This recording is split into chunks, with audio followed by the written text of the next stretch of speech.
Hello, welcome to this episode of the Martial Truth. It's the Kata Stupid.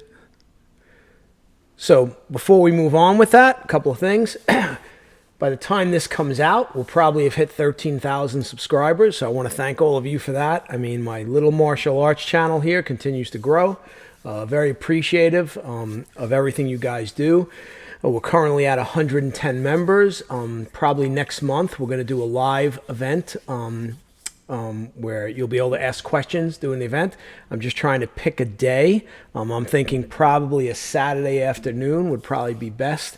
So I'll keep everybody updated on that.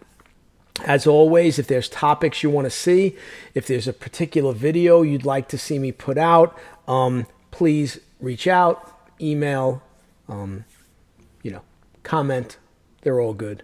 Okay. Last week's episode was a combination of me talking and me also demonstrating. People seem to really like that. So in the future, I'll be mixing those in. So where sometimes I'll just be sitting and discussing a topic, and other times I'll discuss and then we'll switch to me actually demonstrating certain things. Okay. Because people seem to like that. All right. So it's the Kata Stupid. So this is a long-standing joke in my dojo. All right.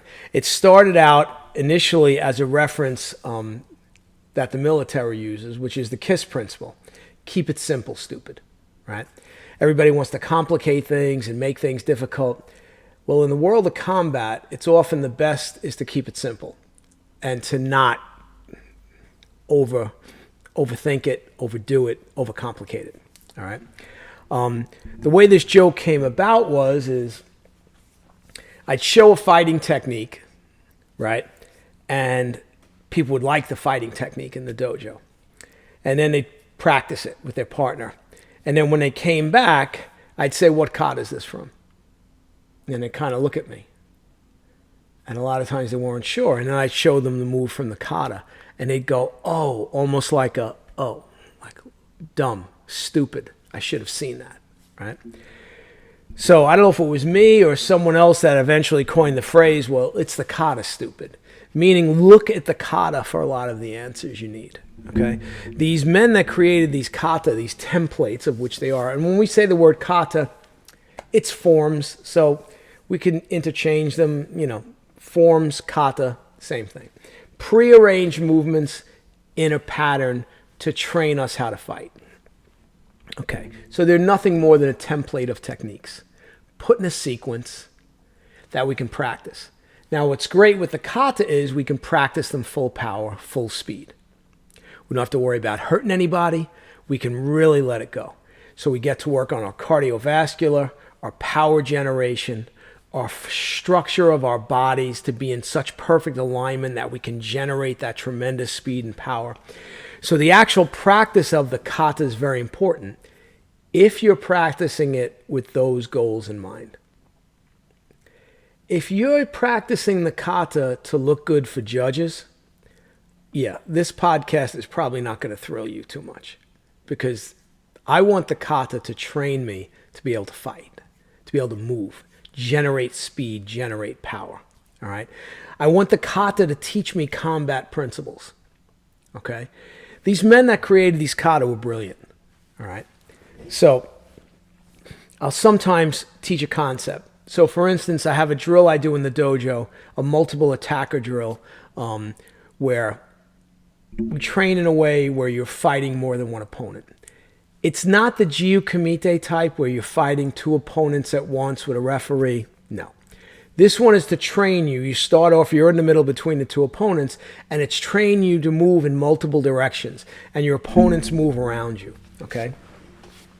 So it teaches, one of the principles it trains you and teaches you is deal with the immediate threat. So especially if I expand that drill to be 3 or 4 opponents, well, now you're really moving, okay? You're moving, all right? And it teaches you deal with the immediate threat, all right? So that concept is found in Seisan Kata, where we turn, do the block, punch, punch, kick, punch. Then we turn this way and look, and then we move to the guy behind us. And what that's teaching you is there's an opponent there. but he's too far away. He's not the immediate threat. And as we turned our head, we looked, and there's the opponent. He's over here, so he's close. We deal with him first. So again, there's many things that Kata is teaching us. It's the Kata stupid. All right? And I'll include myself in being stupid sometimes. It's with all of us, right? We don't look and take a deep dive into the Kata. And deep dive into the Kata is very important. These templates were created. Remember, each Kata was created by a different individual. He's putting his fighting ideas into that form. Okay? So we look at these forms and we need to realize each one, for the most part, is made by a different individual. They're his idea of what he likes, his fighting techniques, his fighting principles, his concepts, his way to train your legs, okay, to develop speed and power. All right. So it's important we take deep dives in this. All right. One of the things I teach all the time is we're always questioning, I see most people in karate step back when they defend. So a guy throws a punch, they step back, they block, they counter.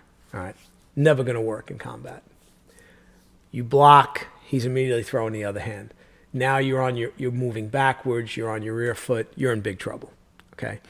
So the idea is, if you look at and examine your kata, and this is regardless of style, you will see that 95 to 98% of the time, you're moving forward. Okay? Moving forward, moving in on your enemy. Okay? Moving. All right? So this idea that we're going to step back and defend, okay, if you want to work that, fine, but that's not what the kata is teaching us. It's the kata stupid. Okay? It's all in there. All right?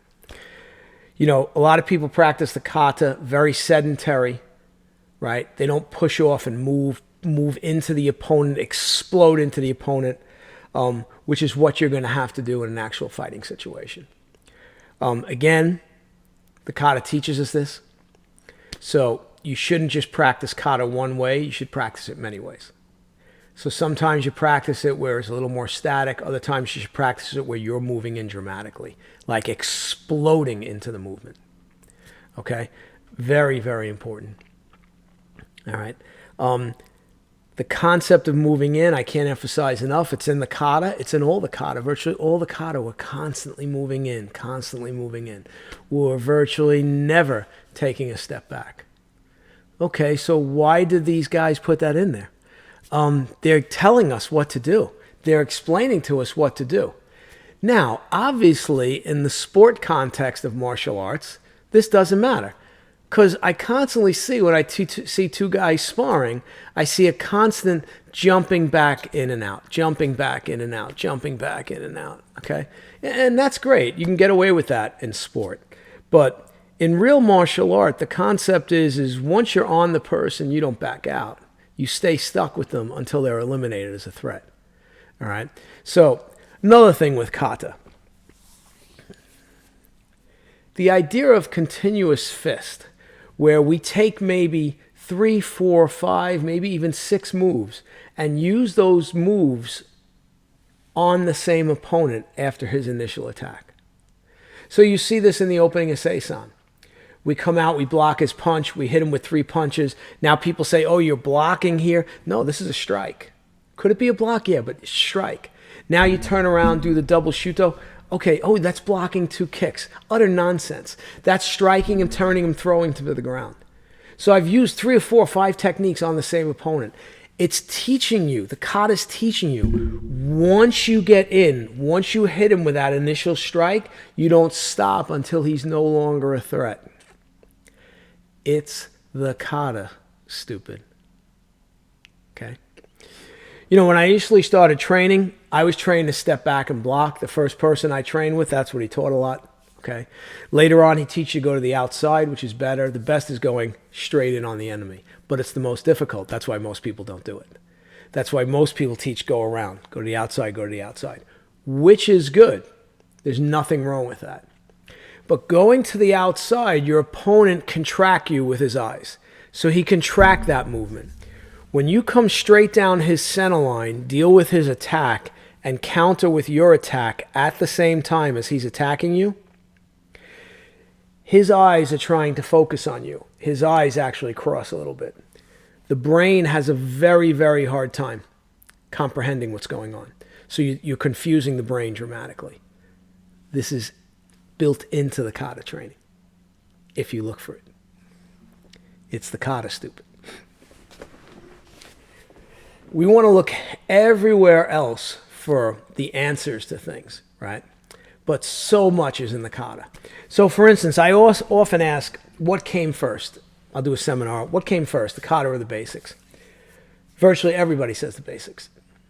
So like in Isshin-ryu Karate, I can tell you it wasn't the basics. Tatsuo Shimabuku and I believe some of his senior instructors there in Okinawa, they developed the basics after they wound up having a couple hundred Marine students showing up at the dojo every month. So they changed their teaching method from kata. They created the 15 upper body, 15 lower body. Same thing happened in Jodo. They went to the Kodokan, 100 guys standing there with sticks. How are we going to teach these guys who can't teach them kata? They don't even know how to hold the sticks. They developed a set of Kihona basics. So you see this is a pattern. When it's a small group instruction, you can teach them kata. And the basics are all in the kata. So please don't tell me the basics are the most important thing. They're not. The basics are for beginners when they first walk in the dojo. Yeah, you train them. In my dojo, I do the Isshin-ryu basics with a group class.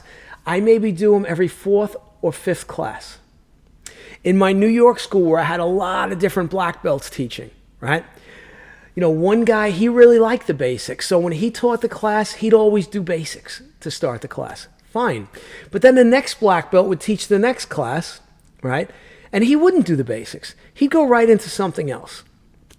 All right? So the basics are important, but please don't tell me they're the most important thing. They're not. The kata is the most important thing. But what actually came first? Well, actually, the kata gives you that answer also. Because what are the kata? They're a string of fighting techniques put together in a pattern so you can remember those moves and train them for speed and power. How do we practice those moves to get proficient and be able to use those moves in an actual fight, an actual real self-defense situation? Well, you have to get a partner. And you have to say to them, hey, do me a favor, throw me a punch, or try to grab me in a bear hug, or try to grab me like this. I want to see if this technique in the kata will work, and I want to figure it out. And you drill with that guy. And eventually, you've got a pressure test so that the attacks have to be more real, and you have to feel the confidence that you can deal with a real attack. All right. So what came first? Actually, what came first was fighting techniques.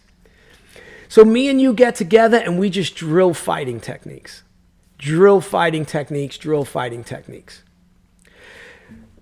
Okay, as combat changed and it wasn't so personal and we went to the gun, all right, the need for so much up close and personal combat, it just changed. Now we went to firearms. You could kill from a further distance, all right?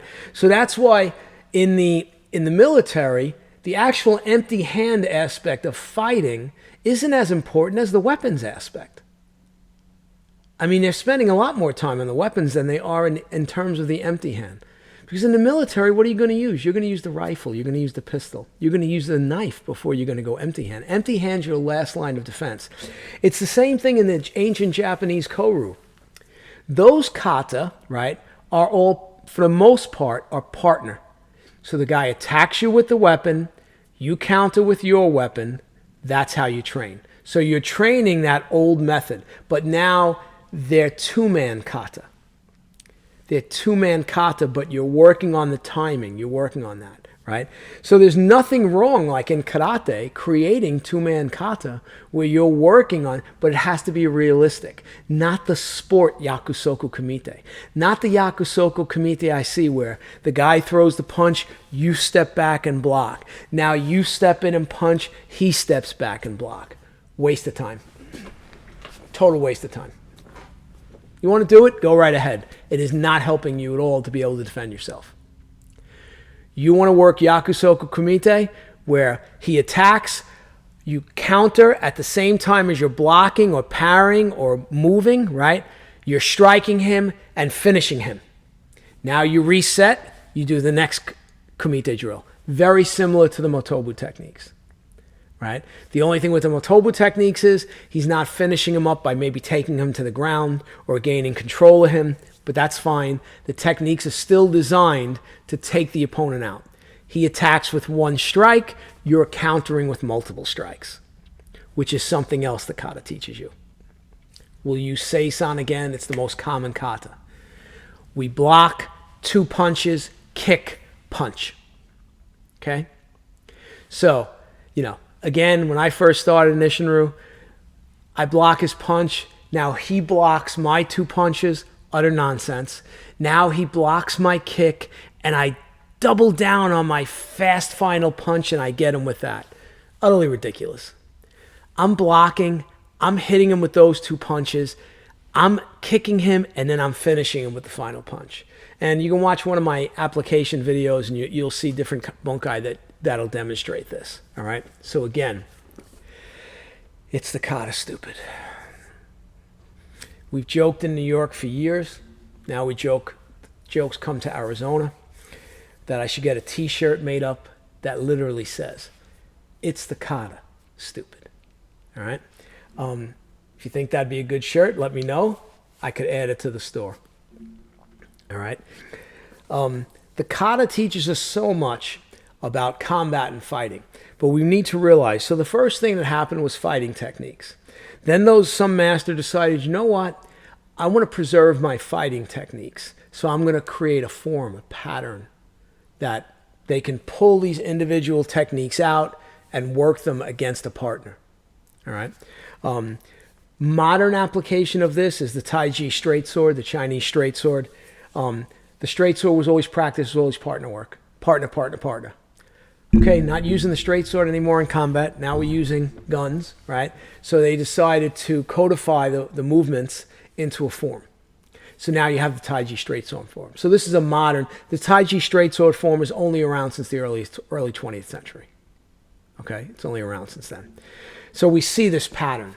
Originally fighting techniques, then they create a form, okay? Then we can now take those moves, work the fighting techniques. Okinawan karate, we call it bunkai or oyu. Chinese, we have a tendency to call them applications in English, right? It doesn't matter. You're working those fighting techniques, all right? So all the fighting techniques are there. The problem we see in modern martial arts is they're not using the kata. Because most karate schools, what they do is they do kata and they do sport sparring. Okay? So I could never understand when we did sport sparring in the original dojo I trained in, it didn't look like any of the moves in the kata. I was always like, well, they're telling me that the kata has all the answers and it's like the encyclopedia of karate. And you can pull out all these moves and figure out multiple variations of fighting techniques where you could use one move in all kinds of different variations and really take a deep dive. And then with sparring, and we're not doing any of that. That's why I don't do sport sparring in my karate school. I haven't done sport sparring in my karate school for over 30 years. I don't have a sport dojo, okay? This year there'll be the Ishinryu World Karate Association Championships held in Pittsburgh, Pennsylvania. If you're interested, you can go to Facebook, do a check. It'll give you all the information on the tournament. As tournaments go, it's a pretty good one. I'll be there. I'm not competing anymore, just at a point where I have no interest. But if my students do go, I do not let them compete in the sparring. And the reason for that is I don't want them to develop the bad habits that the sports sparring create. I want them to fight the way they're going to fight for real, which is the opponent attacks, we counter, eliminate the threat. Kata is teaching you this all the time. All you have to do is look for it. So the idea is you have to dissect these kata, pull them apart, work on things till you're sick of it. All right? Understand, why do we spin? What's the point of spinning in a kata? Well, why do we do this move like that? What is this person trying to teach us? And in the case of Okinawan karate, you have the Kempo Gokui, the 8 pawns of the fist. So if you look at those concepts, and if you look at other classics, the Taiji classics are great to read and understand the principles and the concepts. And then if you look for those principles and concepts in your kata, it'll open up a whole other world to you. Okay? And this is very important. All right? So these ancient concepts, often they're one line, all right?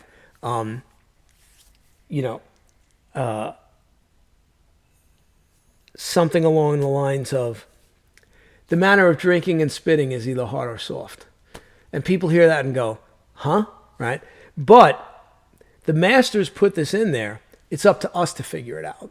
So they want us to think on these things, to think on these sayings, figure it out. Another one we say in Chinese martial arts is, find the straight line in the circle.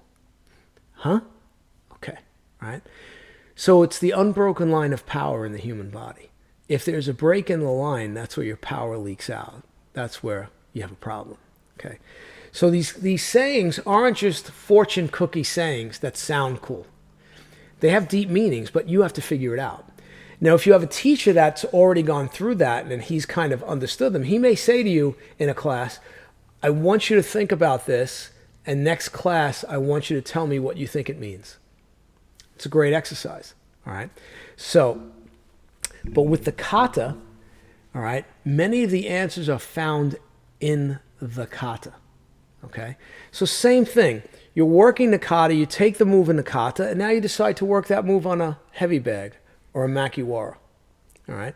So again, now you're working your alignment and everything. So kata has all the answers, all right? The modern sport people, or especially like the MMA people, they look at kata and they're like, oh, that's all bullshit. Kata's a waste of time. You should just work on fighting. Okay, you can do that, but there's no art in that. So like me, I'm older now, but for 22 years, right, really 17 of the 22 that I was a police officer, I engaged in a lot of fights. A lot. Hundreds, okay? But now, now I'm a civilian, I go about my business, and hopefully I won't be in any more fights, okay?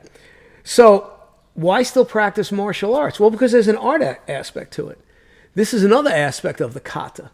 Like if you can do the kata with speed and power and move in balance and move very smoothly, there's something beautiful in that, right? When I see someone do kata and I see tremendous speed and power, I'm not talking about sport kata, okay? That's to impress a judge. I'm talking about where you're training in kata where I look at you and I say, oh my God, I do not want to get hit by that guy. Wow, that guy moves incredibly smooth. Wow, look at that athleticism. So that's another aspect of the kata training, to train you to move in a very high level way, all right? We say things all the time that we want the body to move like a machine. Boy, that guy's like a machine. So that's what we want. I'm not interested in the sport aspect, but an actual, is the kata effective? Would that punch hurt me? Would that kick hurt me? Why? Look at that guy's balance when he moves. Phenomenal. He's never out of balance, right? So it's the Kata Stupid. There's so many things the kata can teach you if you're willing to learn it. You've got to tear them apart, break them apart, really, really take a deep dive, okay? And it'll be phenomenal. I mean, you won't be amazed the amount of fighting techniques. You'll have a catalog of fighting techniques, and then what will happen is as you keep doing it, you'll discover more fighting techniques. You'll be like, wait a second, this move, I can also use this move like this. Oh, wait, I can use this move here. Before you know it, it's like, it's like a teacher once said to me, he asked me to demonstrate some bunkai, and I was pretty young at the time. So I started demonstrating some bunkai, and this teacher was older, and he said to me, he says, oh, this is open in you, meaning the third eye. He said, you're way ahead where I was at your age. Like your understanding of how to use the kata is very deep already. And I took that as a high compliment. But I can tell you now, I still don't think I'm there. I'm still discovering techniques. And I'll finish with one example. I'm teaching a seminar in New Jersey years ago, And in the middle of teaching the seminar, I just see this technique that will work perfect for this one move that I'm showing an application for in the kata. So I show that technique, and I see the look on my black belt's face, like he's a little confused. So I demonstrated a few more times. I said, okay, work on it. As soon as we're finished, the black belt says to me, hey, sensei, I've never seen that application before. Like, I've never seen you do that one before. And I said, I'm not going to lie to you. It just popped into my head right now. He says, are you kidding? I said, no. I said, for some reason, I just all of a sudden saw it. So once you begin to train yourself to look for things in the kata, how to maintain perfect balance, how to pull out those fighting techniques and work with them in a partner, how to pressure test them, how to utilize the techniques in the kata where you can apply them in different combat situations, teaching you how to move, teaching you to look, be alert, right? How to use them on a heavy bag, on a makiwara, all right? All these things steamroll, and before you know it, you're realizing, wow, the kata is the key because everything comes from the kata. Okay, so remember the order. Originally, just two guys working on fighting techniques. Now all of a sudden, swords come into play. They're more important. Before you know it, bow and arrow, guns. Now the empty hand in terms of actual combat, not as important. All right. So now what I do, but we like those. We still need those fighting techniques. We're still going to need, and now let's make it for self-defense, for civilians, for self-defense, like in karate. And let's make these forms, these templates of fighting techniques that people can pull a move out and work it with a partner and have to figure it out. This is the importance of the kata. It's the Kata Stupid. Hope you enjoyed this one. I'm a big fan of kata, as you can tell. Single man kata, two man kata, you name it, I like it. I think they teach you a lot, okay? Please like, share, subscribe, all right? Now that we're going to be over 13,000, let's get on our way to 14,000 subscribers, all right? Please tell people about the podcast. Consider becoming a member, $2.99, instructional videos there, a lot of stuff on bunkai, self-defense, different forms, deep dives into the Isshin-ryu kata, which many of the stuff you can apply to the other schools, whether it be Shorin-ryu, Goju-ryu. So think about becoming a member, all right? And have a good day, and I'll see you in the next one. Thanks.